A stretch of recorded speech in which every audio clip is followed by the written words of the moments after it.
incidents at sea. The Arctic Sea was one. One of the reasons why the Germans had to use the Arctic Sea was because they'd run short of submarines, because their small fleet of covert submarines, which has been doing drug running and kiddie trafficking, has been pranged and intercepted. But we actually have, unbeknownst to the public, interceptions at sea of by the Russian Navy of German subs. Now, occasionally I get questions. I think there was somebody rang me last year and said, Michael, what did I know about 4 dead Germans in a boat and 4 bales of cocaine that had washed up off the coast of Norway? And the Norwegians wanted to know if the Royal Navy had been involved, and some of the Norwegian intelligence thought I might know the answer. And I said, well, nothing to do with us. The Royal Navy aren't allowed to go sinking U-boats at the moment, nor are the Americans. At the moment, if we want a U-boat sunk, we have to ask the Russians to do it. The Israelis are out, we're out, the Russians are out. So, we're out, the Americans are out, the Israelis are out. If there's a U-boat we need taking down, we get the Russians to do it, and they've actually popped a couple for us, which has been very, very kind of them. I think it'll be something like that. It'll be a child kiddie kidnap gone wrong. It'll be a drug bust that goes hopelessly wrong. It'll be another German, it'll be a shooting down of an airliner where the truth suddenly gets out. They got very close to getting out. The last airliner brought down by a missile was the Air France, well, the Yemeni Airbus. The Air France Airbus was brought down by a modified AIM-54 Phoenix fired from an Iranian sub on the surface.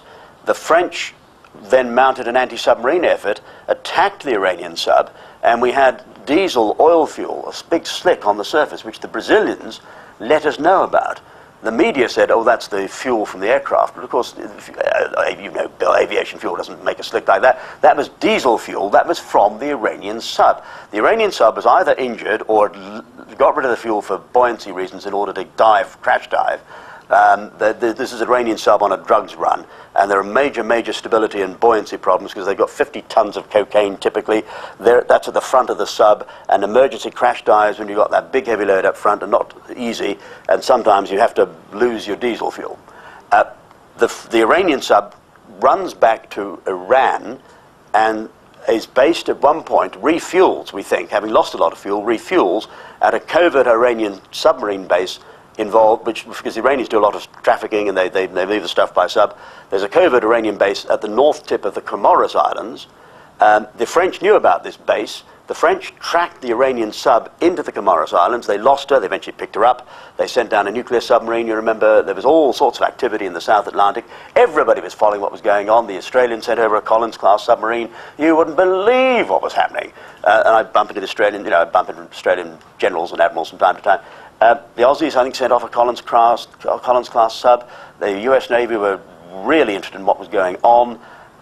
The French arranged for a Yemeni Airbus to do a camera flyby of this sub-base, and the Iranians shot down the Yemeni Airbus, and the Comoros Islanders had to lie about it and pretend it had crashed near the airfield when it took them 12 hours to find it.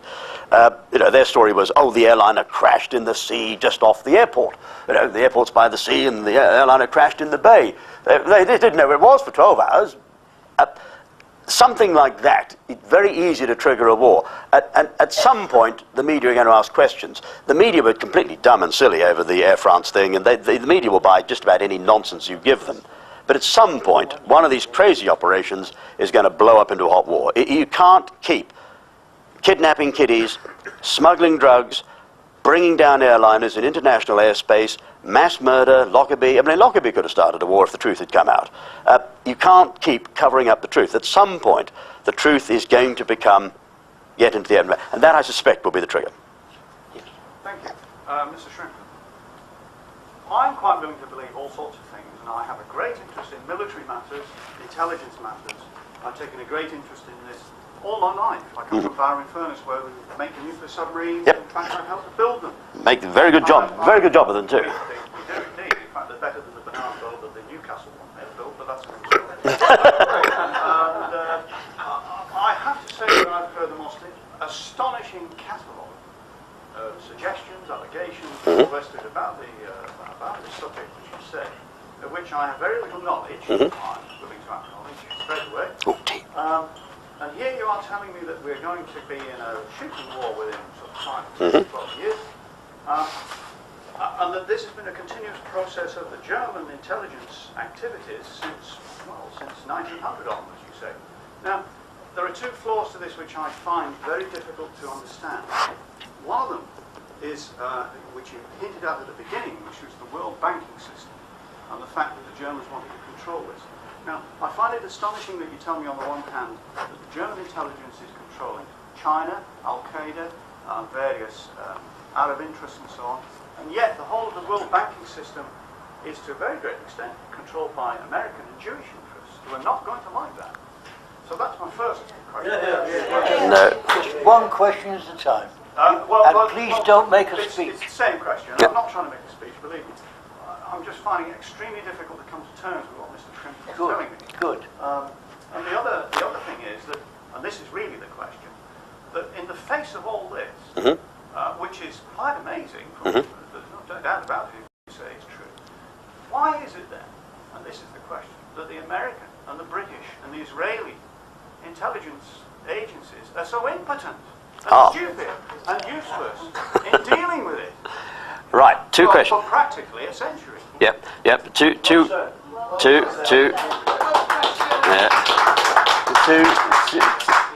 complete answers to that. The theory that international finance is controlled by American or Jewish bankers has been knocking around, particularly on the right wing of politics, for a century and more. There's only one tiny technical flaw with it. It's bollocks. No offense intended. When you talk about American bankers like Morgan, for example, you're actually talking about German Americans, ethnic Germans. With German Americans, we find the loyalty to Germany often goes down as far as the fourth generation, sometimes even the fifth. And they see the fatherland as Germany, even though their grandfathers may have been born in the United States. One always has to be very, very careful. The same applies to Jewish bankers who almost invariably, when we find out who these people are, we find that they're probably not strictly Jewish anyway, and secondly, they are German Jews. Now, because the Holocaust was organized out of Germany, the theory is that no Jew would ever work for German intelligence. That is also utter nonsense.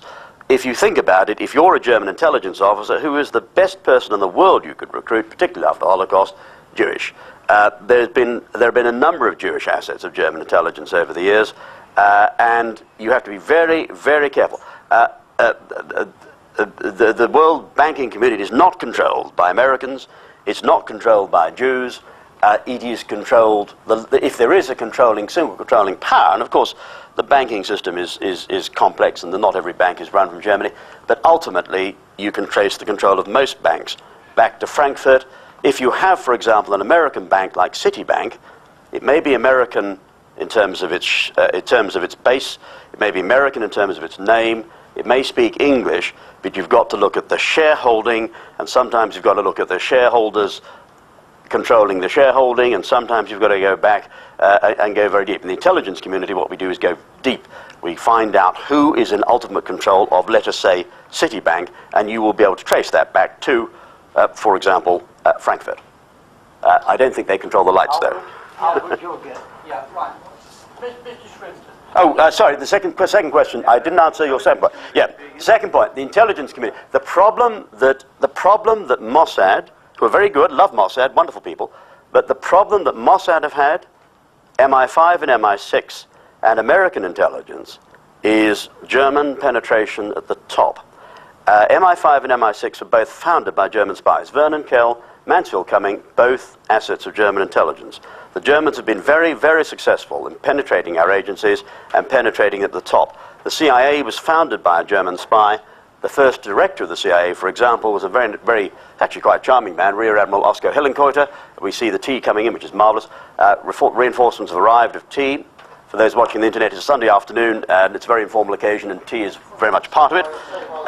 The American CIA was set up, the first director of the CIA, Rear Admiral Oscar Hillenkoetter, was the main Axis asset at Pearl Harbor.